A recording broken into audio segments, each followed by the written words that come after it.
প্রিয় দর্শক বন্ধুরা, ডাকুয়া গোট ফার্ম ইউটিউব চ্যানেলে আপনাদের সকলকে স্বাগতম। নমস্কার, আমি কৃষ্ণ ডাকুয়া।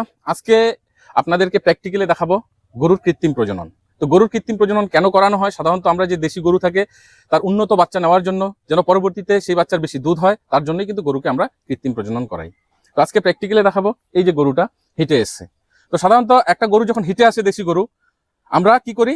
12 ঘন্টা পর তাকে প্রজনন করাই। তো গরুটা কাল রাত 2টোয় হিটে চলে এসছে, তো এখন দুপুর 2টো বাজে, মানে 12 ঘন্টা পার হয়ে গেছে। 12 থেকে 18 ঘন্টার মধ্যে তাকে প্রজনন করানো হয়। তো কৃত্রিম প্রজনন করার জন্য আমাদের যে জিনিসগুলোর প্রয়োজন পড়ে, সবার প্রথমে হচ্ছে গরম জল এবং ঠান্ডা জল। তো গরম জলটা কি? এর যে ভিতরে স্ট্র থাকে, এই যে নাইট্রোজেন কন্টেনার, এর ভিতরে যে স্ট্র থাকে, যেটা -196 ডিগ্রি সেলসিয়াসে থাকে, তো সেটাকে নর্মাল করার জন্য আমরা গরম জল নেব। তো গরম জলটাকে একদম গরম বলা যাবে না, সেটা 35 থেকে 37 ডিগ্রি সেলসিয়াসে থাকতে হবে। যখন আমরা হাত দেবো এই জলের মধ্যে, না গরম অনুভব হবে না ঠান্ডা অনুভব হবে। এবার যারা বুঝতে পারবেন না, তো প্রয়োজনে থার্মোমিটার ব্যবহার করতে পারেন। এই জন্য ঠান্ডা জল এবং গরম জল দুটোই রাখতে হবে। বেশি গরম হলে ঠান্ডা জল দিয়ে সেটাকে ঠান্ডা করে নিতে হবে। বাস, আমাদের জল রেডি হয়ে গেল। এরপরে হচ্ছে স্ট্র।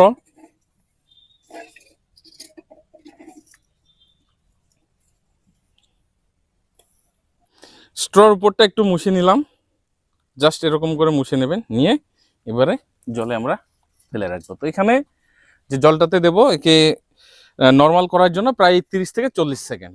সবার প্রথমে এর র্যাকটম ক্লিন করতে হবে, যে পায়খানা রয়েছে সেটাকে ক্লিন করতে হবে, যেন পরে প্রেসার না দেয়। তো এর জন্য আমাদের আগেই বাস এখানে এমন বস্তু ব্যবহার করবেন, আমরা তেল ব্যবহার করছি, নারকেল তেল। এখানে সাবান জাতীয় কিছু ব্যবহার করবেন না, যেটাতে ক্ষারের মাত্রা বেশি থাকে, এতে ইরিটেশন হতে পারে, ভিতরে জ্বলন হতে পারে। এবারে এমন মাপে দাঁড়াবেন, গরুটার গায়ে আগে হালকা টাচ দেবেন। ও যদি পা দিয়ে লাদ মারে, যেন আমার এত দূর অব্দি পা না আসে, একটা ডিস্টেন্স বজায় রাখবেন। এই যে দেখুন, এর যে মিউকাসটা বেরোচ্ছে, আশা করি বোঝা যাচ্ছে, একদম স্বচ্ছ, এর কালারলেস, কোনো রকমের কালার নেই। মানে এটা একটা পারফেক্ট সময়। দেখুন এইভাবে তারের মতো ঝুলবে, পারফেক্ট টাইম। কিন্তু গরুটা যে হিটে এসছে, ইয়াই করানো একদম পারফেক্ট টাইম। এবারে গান লোড করে নিচ্ছি, পিছনে টেনে নিলাম। এবারে যে স্ট্রটা রেখেছি, এখানে দেখুন দুটো সিল আছে, একটা ফ্যাক্টরি সিল, একটাকে বলা হয় ল্যাবরেটরি সিল। ফ্যাক্টরি সিল যেটা ফুল সিল থাকে, আর ল্যাবরেটরি সিল যেটা দুটো তুলোর মতো থাকে। ল্যাবরেটরি সিল নিচে থাকলো, ফ্যাক্টরি সিল উপরে থাকলো। এবারে ফ্যাক্টরি সিলটা আমরা কেটে দিলাম, বাস সুন্দর করে কেটে দিলাম। অনেকে স্ট্র কাটার দিয়ে এটাকে কাটতে পারেন। এরপরে যে গান কভার আছে, এই গান কভারটা, এই যে দেখুন এখানে লক রয়েছে, এটা আমরা এই যে গান কভারটা গানের উপরে পরিয়ে দিলাম। এটা অটো লক গান রয়েছে, এই যে এটা অটো লক হয়ে গেলে এখন টানলে কোনো ফুটবে না।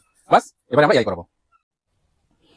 এই যে গানটা এইভাবে ধরলাম, এই যে অ্যাঙ্গেলটা, এই অ্যাঙ্গেলটা আস্তে করে নিয়ে গিয়ে এবার আস্তে করে তুলবেন। এবারে আমাদের কনফার্ম পাস হয়ে গেছে। এবার আস্তে আস্তে আমি এই যে আস্তে আস্তে পুশ করব। এখানে তাড়াহুড়ো করবেন না, আস্তে আস্তে পুশ করব। ব্যাস চলে গেছে। এবার আস্তে করে আমি গানটা বার করে নিলাম।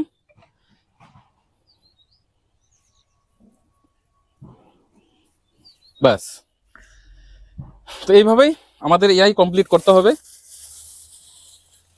প্রিয় দর্শক বন্ধুরা, এআই করতে গেলে এই সমস্ত সাবধানতা অবলম্বন করতে হবে। তাড়াহুড়ো করে কখনো এই কাজগুলো করবেন না, এতে মিস হয়ে যেতে পারে। আর সঠিক সময় মেনটেন করবেন।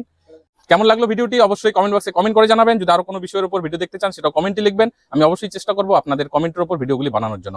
আজকের ভিডিওটিতে এখানেই বিদায় নিয়ে নিচ্ছি। পরবর্তীতে নতুন আরেকটি ভিডিও নিয়ে আপনাদের সামনে হাজির হব। ততক্ষণে আপনারা সকলে ভালো থাকুন, সুস্থ থাকুন। জয় হিন্দ, জয় ভারত।